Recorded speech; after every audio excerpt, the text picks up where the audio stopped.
નમસ્કાર દોસ્તો, સ્વાગત છે આપ સર્વનું તમારી પોતાની YouTube channel ocean coaching classes પર। મિત્રો, આ વિડીયોમાં આપણે ધોરણ 3ની જે પ્રથમ સત્રાંત પરીક્ષા ઓક્ટોબર 2025માં આવી રહી છે તેમાં જે ગુજરાતી વિષય છે તેનો આ મોસ્ટ ટાઈમપી પ્રશ્નપત્ર છે તેનો આપણે અભ્યાસ કરવાના છે। મિત્રો, ધોરણ 3ની આ જે પ્રથમ સત્રાંત પરીક્ષા છે તેના દરેકે દરેક વિષયના બ્લુપ્રિન્ટ પ્રમાણેના અધ્યયન નિષ્પત્તિ મુજબના પ્રશ્નપત્ર અને પ્રશ્નપત્રના સોલ્યુશન તૈયાર થઈ ચૂક્યા છે। તો આ પ્રશ્નપત્ર અને તેના સોલ્યુશનની રેડી ટુ પ્રિન્ટ પીડીએફ તમે મેળવી શકો છો, એટલે કે સીધી તમે એની ઝેરોક્સ કરાવી અને બાળકોને આપી શકો છો, તેની પ્રશ્નપત્ર લઈ શકો છો અથવા તો તેના સોલ્યુશન તમે કરાવી શકો છો। તો જરૂરથી આ જે પ્રશ્નપત્ર અને તેના સોલ્યુશનની પીડીએફ છે તે મેળવી લેજો। પીડીએફ મેળવવા માટેનો નંબર છે 7046222254। તો જરૂરથી મેળવી લેજો, કારણ કે પરીક્ષાની તૈયારી માટે, સારામાં સારા માર્ક્સ મેળવવા માટે દરેક વાલીઓ, વિદ્યાર્થીઓ અને શિક્ષક મિત્રોને ખૂબ જ ઉપયોગી થશે। હવે આજે ગુજરાતી વિષયની જે પરીક્ષા છે તમારી 7/10/2025ને મંગળવારના રોજ લેવાવાની છે। કુલ 40 ગુણનું પ્રશ્નપત્ર છે અને સમય છે 11 થી 1નો। તો ચાલો દોસ્તો, શરૂ કરીએ આપણે પ્રથમ સત્રાંત પરીક્ષા ઓક્ટોબર 2025નું નગર અથવા તો જિલ્લા શિક્ષણ સમિતિનું આ જે પ્રશ્નપત્ર છે બ્લુપ્રિન્ટ પ્રમાણેનું પ્રશ્નપત્ર। એમાં પ્રશ્ન નંબર 1 નીચે આપેલા ફકરાનું સુંદર અક્ષરે અનુલેખન કરો। તો અહીંયા જે આપણને ફકરો આપેલો છે તે કોઈ પણ પ્રકારની ભૂલ વગર એકદમ સુંદર અને સ્વચ્છ અક્ષરે આપણે લખવાનો છે। જુઓ, આરવને મજા પડી ગઈ। તેણે પૂછ્યું, બેરંગ તારા ચિત્રમાં રંગ પૂરું? બેરંગ કહે, હા હા। આરવે બેરંગના ચિત્રમાં રંગ પૂરવાના શરૂ કર્યા। આરવ જેમ જેમ રંગ પૂરતો જાય તેમ તેમ બેરંગ પર સાચુકલો રંગ ચડતો જાય। મિત્રો, ધોરણ 3થી 8ની જે પ્રથમ સત્રાંત પરીક્ષા 2025 છે તેના માટે ખાસ ઉપયોગી એવા મોસ્ટ ટાઈમપી પ્રશ્નપત્ર અને મોસ્ટ ટાઈમપી પ્રશ્નપત્રના સોલ્યુશન આપણી ચેનલ ઉપર અને વિડીયો અને પીડીએફ ફોર્મેટમાં મુકાઈ ચૂક્યા છે। તો આ સોલ્યુશનની પીડીએફ પણ તમે મેળવી શકો છો, પ્રશ્નપત્રની પીડીએફ પણ તમે મેળવી શકો છો। આ જે પ્રશ્નપત્ર છે તે અધ્યયન નિષ્પત્તિ મુજબ છે, બ્લુપ્રિન્ટ મુજબ તૈયાર કરેલા છે, રેડી ટુ પ્રિન્ટ ફોર્મમાં તમને મળી જવાના છે। પરીક્ષાની તૈયારી કરવા માટે તમને ખૂબ જ ઉપયોગી થશે, પરીક્ષામાં સારામાં સારા માર્ક્સ મેળવવા માટે તમને ખૂબ જ ઉપયોગી થશે। તમારે ઓછા માર્ક્સ આવે છે તો આ પ્રશ્નપત્રના સોલ્યુશન જે છે તેનો અવશ્ય એક વખત અભ્યાસ કરી લેજો, પરીક્ષામાં ખૂબ જ સારા માર્ક્સ તમે પ્રાપ્ત કરી શકશો। અને બીજું કે તમે શિક્ષક મિત્રો જે છે તો એ તમારી શાળાના નામ સાથે તમે આ પ્રશ્નપત્ર જે છે તે મેળવી શકો છો। હવે મિત્રો, આ જે પ્રશ્નપત્ર છે એ પ્રશ્નપત્રની સાથે સોલ્યુશન તો તમને મળવાનું છે, પણ રેડી ટુ પ્રિન્ટ ફોર્મમાં છે, સીધી ઝેરોક્સ કરાવી શકશો। અને બીજું કે એક પ્રશ્નપત્ર એટલે કે એક વિષયની કિંમત માત્ર 40 રૂપિયા છે। તો આજે જ આ પીડીએફ જે છે તમે વોટ્સઅપ પર મંગાવી શકો છો અને વોટ્સઅપ પર પ્રશ્નપત્ર અને તેના સોલ્યુશનની પીડીએફ મેળવવા માટે સંપર્ક કરો 7046222254 નંબર ઉપર। ચાલો, ત્યાર પછી આપણે આજે ધોરણ 3નું ગુજરાતી વિષયનું જે પ્રશ્નપત્ર છે તે આગળ જોઈએ। પ્રશ્ન નંબર 2, નીચે આપેલા પ્રશ્નોના ઉત્તર લખો જેના કુલ 6 માર્ક્સ છે। પહેલો સવાલ, વાંદરાઓએ ઠંડી ભગાડવા શું શું કર્યું? તો ઉત્તર, વાંદરાઓએ ઠંડી ભગાડવા મરચાંનું તાપણું કર્યું। બીજું, ઘર આપણને કઈ કઈ રીતે ઉપયોગી છે? તો ઘર આપણને ઠંડી, ગરમી અને વરસાદથી બચાવવામાં ઉપયોગી છે। ત્રીજું, વરસાદ પડ્યા પછી તમારા આજુબાજુ જોવા મળતા ફેરફાર લખો। તો ચારે બાજુ હરિયાળી છવાઈ જાય છે, વાતાવરણમાં મનમોહક સુગંધ ફેલાઈ જાય છે। પ્રશ્ન નંબર 3, આપેલા ઉદાહરણ મુજબ યોગ્ય વિકલ્પ પસંદ કરીને લખો જેના કુલ 4 માર્ક્સ છે। પહેલું, ઉંદરના રહેઠાણને શું કહે છે? તો અહીંયા જવાબ આવશે વિકલ્પ બ, દર। બીજું, સૂરજનું તેજ કેવું હોય છે? તો જવાબ આવશે વિકલ્પ ક, ઝળહળ ઝળહળ। ત્રીજું, વરસાદમાં વરસતા ફોરાનો અવાજ કેવો હોય છે? તો જવાબ આવશે વિકલ્પ ડ, રીમઝીમ રીમઝીમ। ચોથું, શિયાળભાઈનો સ્વભાવ કેવો હોય છે? તો જવાબ આવશે વિકલ્પ અ, લુચ્ચો।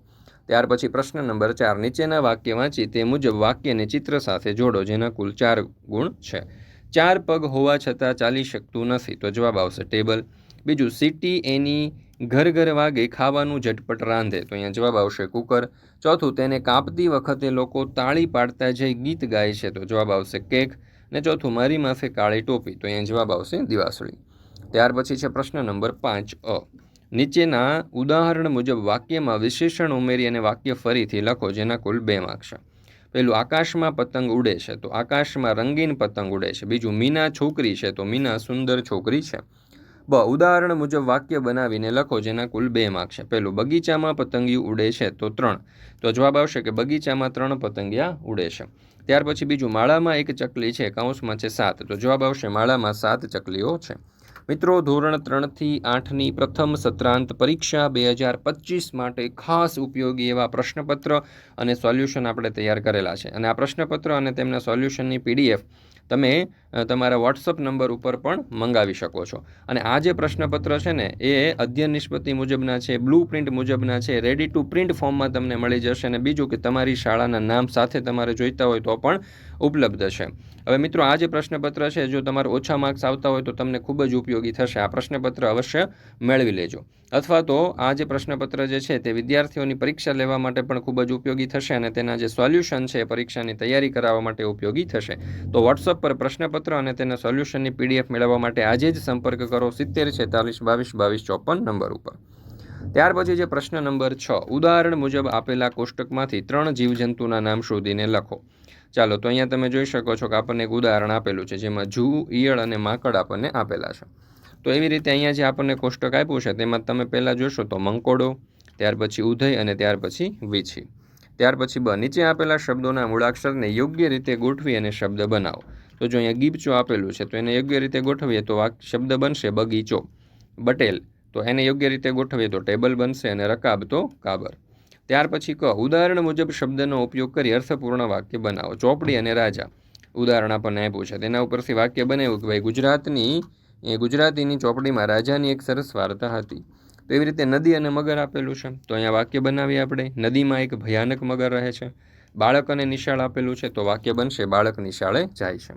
ત્યાર પછી છે પ્રશ્ન નંબર 7, કૌંસમાં આપેલા શબ્દનો ઉપયોગ કરી ખાલી જગ્યા પૂરો, જેના કુલ 5 માર્ક્સ છે. તો અહીંયા ડર, મજા અને દયા વગેરે જેવા આપણને વિકલ્પો આપેલા છે, ઓપ્શન આપેલા છે.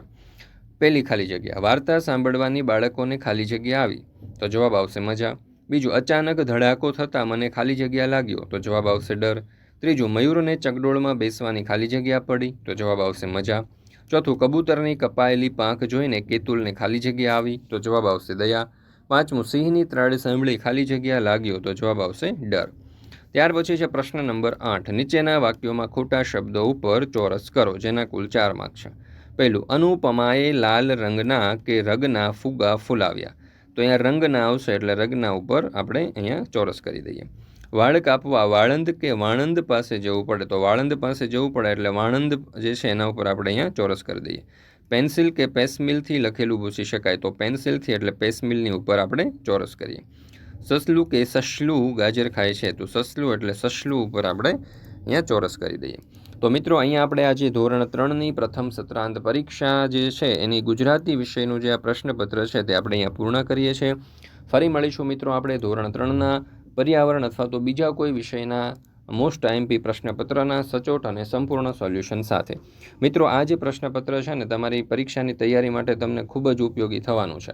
તો આજે જ આ પ્રશ્નપત્રના સોલ્યુશનની PDF અને પ્રશ્નપત્ર જે છે તે મેળવી અને તેનો અભ્યાસ કરી લેજો, અથવા તો આ વિડીયો સ્ટોપ કરીને એનો અભ્યાસ કરી લેજો. તમારી પરીક્ષાની તૈયારી માટે આ જે પ્રથમ સત્રાંત પરીક્ષાના જે પ્રશ્નપત્રો છે એ તમારા માટે ખૂબ એટલે ખૂબ જ ઉપયોગી થશે.